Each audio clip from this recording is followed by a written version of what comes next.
مرحب. أنا حبيت أبعت هيدا الفيديو لصفحة وينية الدولة لحذر من هيدا الإنسان اللي اسمه زهير سعد الدين فتح الله.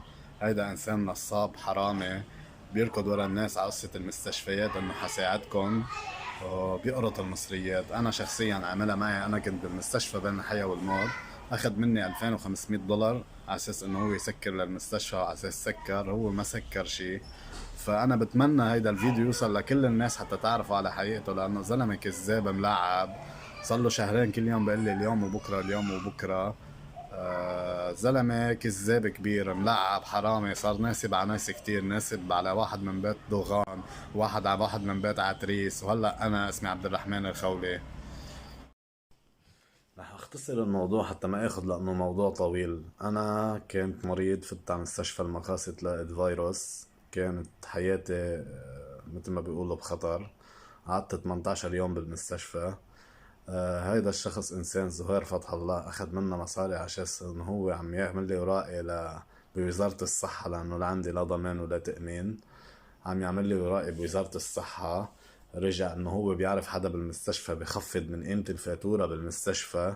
اخذ منا اول مرة 1000، رجع 1000، رجع $500. لما هربت انا من المستشفى هربت بسببه، وقال لي انه انت صار عليك $6000. قمت انا هربت من المستشفى.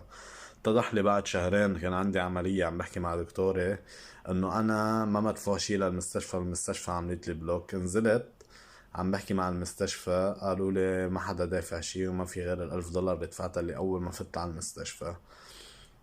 هيدا اسمه زهير سعد الدين فتح الله، ساكن ببربور، بنزلة البساط.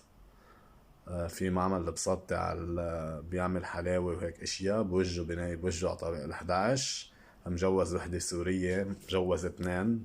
بيته التاني تحت، بيته الاولاني طلعت عصير السلام على طابق السادس، اخر الطلعة على الشمال، يعني بتعطي ظهرك لعصير السلام وبتطلع على الشمال. انا بيتي على بسطة تحت شارع محمد خالد. بتمنى يوصل هيدا الفيديو للعالم حتى تنتبه منه، لانه في كتير ناصب عليهم، زلمة محتال حرامي نصاب.